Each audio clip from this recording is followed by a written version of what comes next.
This is James Altucher with TheStreet.com TV, and I'm here with Jim Cramer, and we're going to talk about careers in the investment business. Oh, good. So, Jim, let's say there's the clone Jim Cramer who's just graduating college today, 2007. Mm-hmm. What's he going to do? Is it hedge fund, mutual fund, trade on his own, bank.com business? I happen to think that the classic method of training is to go to one of the great investment houses, where they'll rotate you through all different divisions, and then you end up in the analyst division. And in the analyst division, they pay you to learn how to analyze securities. Now, I went into sales and trading, but I spent my time, I was part of my group. You know, we had different groups. There was a guy in my group there's three people. One guy was the schmoozer, so to speak. He brought in new clients. One guy was the executor, and I was the research guy. So I spent all my time down there and in research. And what I would tell you is that the classic training is what the Steve Cohens of the world with the great hedge funds want. They don't want gut, and they don't want you to say, listen, I've come up with a new way to think. They want to have that background. So that's where I go. Well, let me ask you this, though. Let's say you didn't go to one of the top colleges, or you didn't have 1,500 on your SATs. You can't get the job at Goldman or Morgan or CSFB. So what do you do? Well, then I think you have to go the other route, and you have to go to a hedge fund, and you say, okay, look, let me get you coffee. Let me get you on a trading desk. Now, I mean, that route is and I'm not supposed to talk about it because she hates it, but my wife, Karen, and again, I give the caveat that, oh, God, she hates I talk about this. But, you know, she caught on from the trading desk from a clerical position because she didn't have that background. That's a longer way. It's a hard knocks way. If you have great conviction, it can happen. But you have to go in with the attitude that, look, I am really smart. I am perfectly willing to give you 2 years of my life in just a low-level job to let me, at the moment, and this is the example of the guy who's the understudy in Broadway, or equivalent of the guy who's the number 3 depth chart at football. It's like the first guy gets hurt, the second guy gets hurt, suddenly you're on the desk. More of happenstance than I like. And then one other way is if you go to a college, and it's a good college, I mean any college, if you can go to the alumni network of, you know, maybe someone, like one of the things that I there was a school that I've recruited out of many times, which is Monmouth. I recruited out there because the guy who ran the department at Goldman was from Monmouth.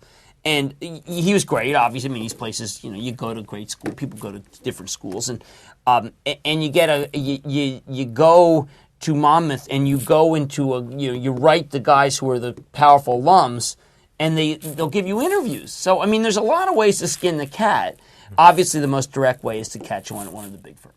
Now, let's say you're at one of these banks, and now you don't necessarily want to work at one of the big hedge funds now. Would you start a hedge fund? I was just talking with someone who's in an analogous position. He happened to have worked as a research analyst for one of the best hedge funds, and he's now decided he wants to go off on his own. I started with I had $200,000 in the bank, and I didn't get paid my first year, so I ended up with $100,000. I had to borrow $10,000 from my dad just to make my ends meet. But you know what? I had $5 million under management, and then I turned that into 10, and then I turned that into 50, and then 100 in 2 years. 2 years. And I would emphasize that if you have any money in the bank, go do it yourself, and go build that record. And if you do it, and you're confident, you will get money.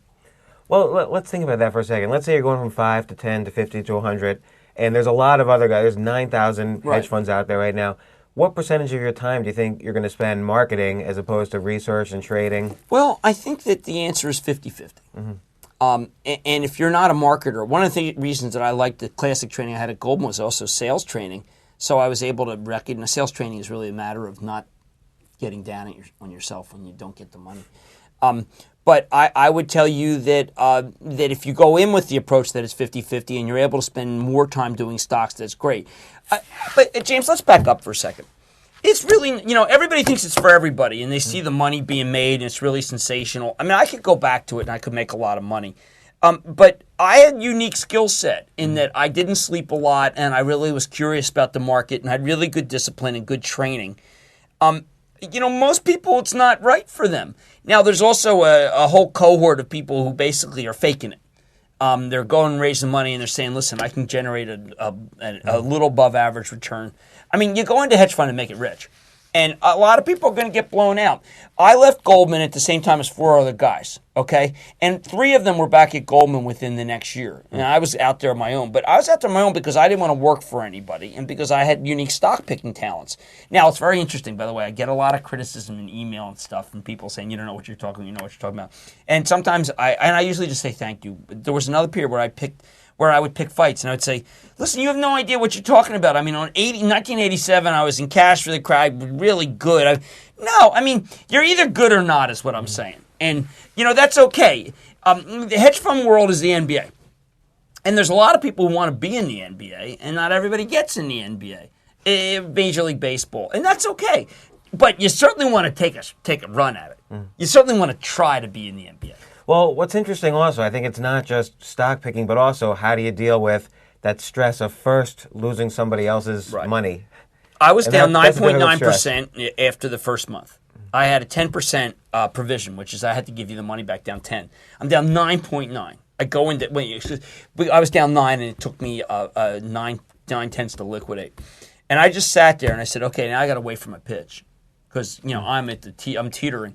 I waited and waited. Finally, I got the call that Data Gem was doing better than expected, and I got in at 20. It went to 23, and then then the next thing I know, I bought Acme, and that was rumored to get a takeover bid, so I blew that out, and then and then I had the Phelps Dodge and Georgia Pacific, and what I did was recover, but most people can't, and what people don't understand that it's a very solo business. Again, I keep coming back to that it's not for everybody, but you want to give it a try and see whether you have the right temperament.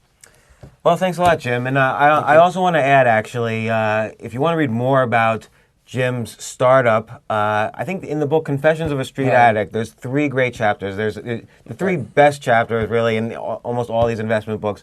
There's your startup chapter. There's the chapter about, I guess, October 1998. When I blew it. And then there's the chapter about TheStreet.com, which was very interesting, the startup of an entrepreneurial phase. One of the things that I have been, that I pride myself in is really revealing everything I did wrong. And the book is replete with probably like 100 things I did wrong. Well, it was fascinating stuff. Well, thanks again, and thanks. This is the James Altucher at TheStreet.com TV.